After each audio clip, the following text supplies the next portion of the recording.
Hello YouTubers, welcome to my channel. Today I'm gonna show you how I make this effect or this image. It's very easy and simple to make. Anybody can make it. For this effect, you need two photographs, which is in which you are taking a different pose, or in the second photograph you are having a totally different pose.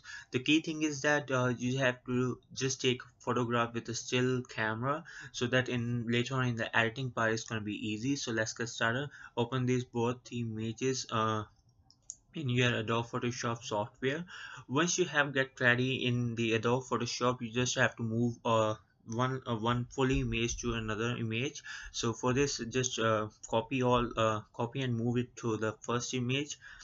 So over here you can do two things, particularly first thing, you can decrease the opacity of the image to look so that you can see the background, to make sure that it's properly aligned to your background, so that later on when you're gonna erase, it's gonna be easy for you to see what's going on.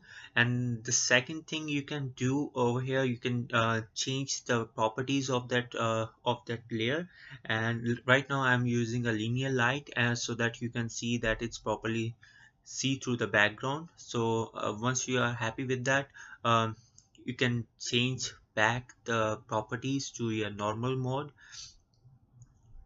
Then from the left hand side panel, select the eraser tool and start erasing your layer 1, which is your top layer. So over here it's totally depend upon you how much time you want to devote into it to get the perfection. For the time sake, I'm just doing it very fast, so that in a minimum time we get a proper result. So it's totally depend upon you. Once you are happy with the result, you can increase the opacity again to make sure that properly it's everything is properly aligned up with your background. So if it's not, you can again start rubbing it to get the results. And one more thing you can do, with the move tool, you can also try to move your first layer to make it properly aligned as well if it's not aligned. And also you can, if you select your eraser tool, and from the very top and right side, where you can increase or decrease the brush opacity and flow, you can decrease that opacity and flow to get it properly blend your image to your background. So right now I'm just doing that. uh, again it's totally depend upon you how much time you want to devote into it. It's not a rocket science. To make a very good image, you have to put some extra time to clear some details in your image. So for the tutorial sake, I'm not doing it. I'm just keeping that work on to you. So to make it more eye-catching, let's do some changes in the layer styling. Select gradient overlay property from the right bottom and side corner. Once you have select that gradient overlay property, we're gonna change in his presets. So in the gradient overlay preset, click on that white column and select that preset from here. Hit OK, and then scale it little bit to get a like proper scale it down so that it will be blended properly.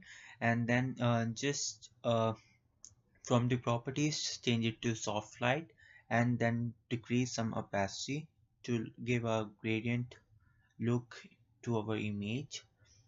Yeah, so that look nice, 20% of it.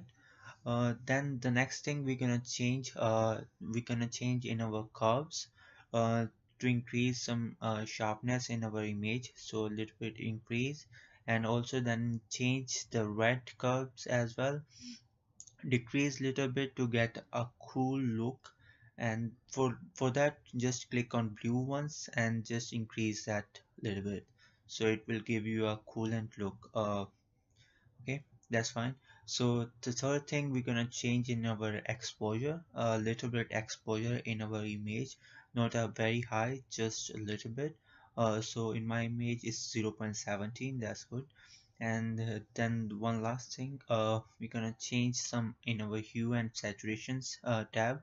So increase some saturation to give more colors to our image. So if you increase little bit saturation, like for me +8 will give a very good red color and blue color in my image. So looks fine to me. And the one last thing which I did in my image is just do a little bit cropping to make it more effective. And again, you can spend as much time as you want to make your final image. For me, I just do some experiment in it and to make it proper size. Yeah, that looks fine to me. So the final image which I created is this. So if you like that tutorial or you learn something, please please give your comments and reviews on that video. I really appreciate that, and thanks for watching it. Have a good day. Bye.